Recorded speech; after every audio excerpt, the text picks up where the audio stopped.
మరి ఆలస్యం చేయకుండా ఇంకా నేను విశ్వక్సేన్ గారికి మైక్ ఇచ్చేద్దాం అనుకుంటున్నాను. అందరికీ గుడ్ ఆఫ్టర్నూన్. టైం ఉంది 2025. సో ఫస్ట్లీ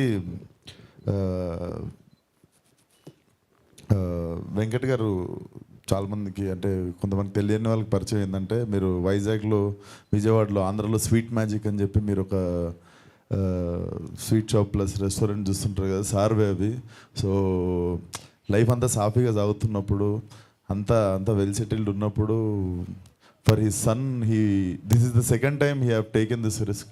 పలాస అనే సినిమా కూడా అప్పుడు సార్ వాళ్ళ అబ్బాయి కోసం ప్రొడ్యూస్ చేసి కర్ణకుమార్ గారితో కూర్చొని నాకు దగ్గరగా చూసిన జర్నీ అది. సో చాలా ముచ్చటేసింది సార్. ఇతను వచ్చి ట్రైలర్లో చేయమని అడిగి మా ఫాదరే డైరెక్ట్ చేశాడు అనగానే, so I also come from same like similar kind of home కదా.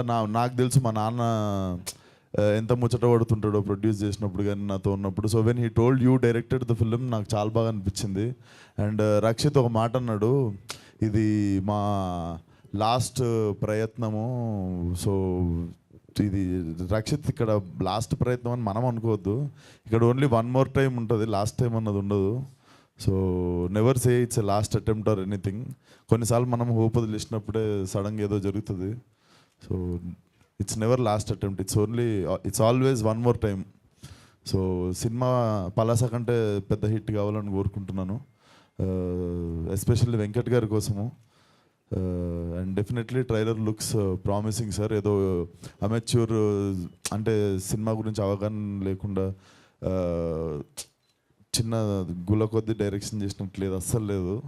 డెఫినెట్లీ మీకు క్రాఫ్ట్ తెలిసి తీసినట్టే ఉంది. డెఫినెట్లీ సినిమా పలాస కంటే పెద్ద హిట్ కావాలి. Rakshit, all the best. And yeah, thank you support చేయడానికి వచ్చిన మీడియా వాళ్ళందరికీ కూడా thank you so much. And yeah, thank you so much Vishwa గారు.